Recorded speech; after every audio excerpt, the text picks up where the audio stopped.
We are going to be the strongest maritime union in the global history of the world because we're bringing ourselves together. And I want management to know that.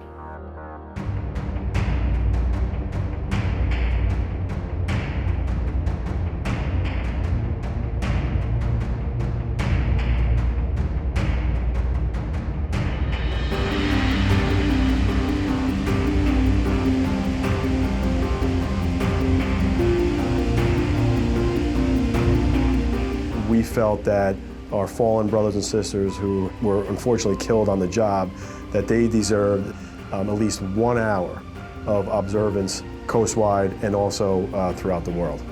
We wanted to bring attention to the importance of dock workers around the world and the role that we play in making sure cargo gets from one destination to another. I think is not well known.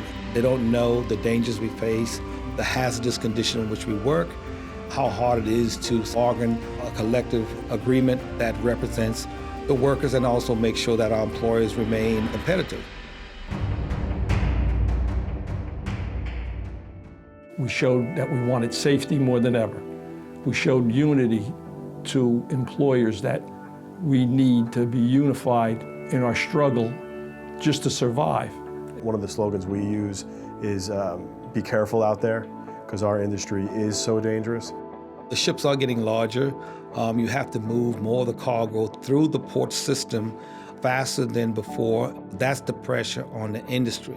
But unless you have the proper staffing and set up the right shifts, you will burn out your workers. And a worker that's not fully aware of what's going on, falling asleep, sleep deprivation may result in accidents. Important when we're negotiating with the USMX and with the carriers that we make sure that the proper funding there is for training and that our people that are on the docks are getting the proper training necessary. Now! 800 jobs we need! Now! The worker is having tougher and tougher times. It's tougher to organize, it's tougher to get unionized. So it showed us, it showed the world that we can get together and we will be together and we will stick together. Some of the challenges we have in organizing and staying organized is we have to deal with the newer generation of workers that does not understand the foundation of union. And we having all these union busting tactics from corporate America that have put fear into people, and especially where I come from is the right to work law in the South. My heart goes out to these countries where the folks are trying to organize and represent for the working folks over there so that they can have a safer workplace at the chagrin of the folks making the money that want to bust them over the head, want to make them disappear, is doing harm to their families and the like. In some countries, if they try to organize, not only would they be fired, but their lives could be at risk. Collective bargaining is the right tool.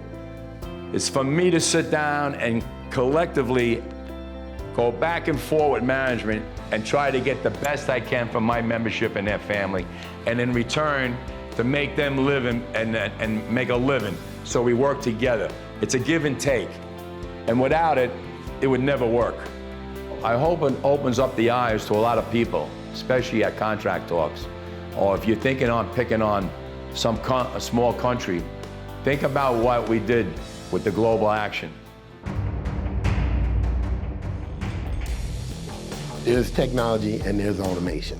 Technology is ever evolving and it has made its way into the workplace to make what we do a little bit more easier and a lot more efficient. Now there's automation. Automation replaces demand, right? That's a whole nother animal and that one there is not welcome. Technology is what makes a job more efficient and makes it better with an actual human being performing that job. Automation is to completely eliminate the labor whatsoever. When it comes to automation, we're not going to go along with it unless we sit down and negotiate. My negotiation is going to be very strong that we're against it 100%.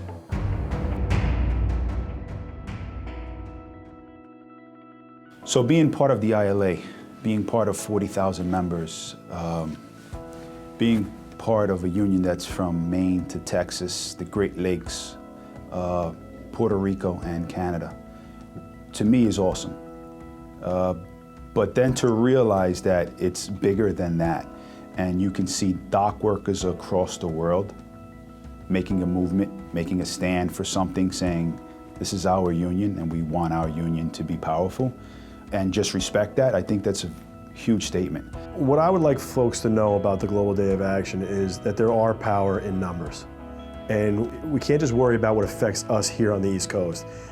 It's bigger than that. We're in a global economy, and it's not just about what happens on the East Coast or the West Coast, it's what's going on throughout the world. And that's why we're really proud to belong to an organization like the IDC, which is the International Dockers Council.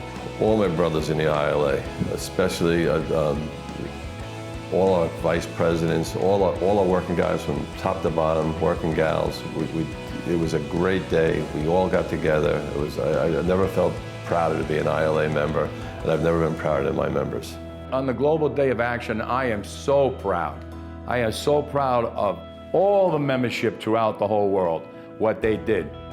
Took 1 hour off and stood there. Some prayed, some hung banners up, and I am extremely proud of every one of those members, and I thank them. I thank them for their solidarity and their unity. And it's going to get better. It's going to get stronger, especially at the collective bargaining table. Well, we're not isolated. We are an international community of dock workers. And as long as we keep that connectivity, then we'll never walk alone again. Because I'm going to make it stronger. People in Spain are going to make it stronger. People in Europe are going to make it stronger. People on the West Coast are going to make it stronger. We're going to bring back the maritime unions the way it should be.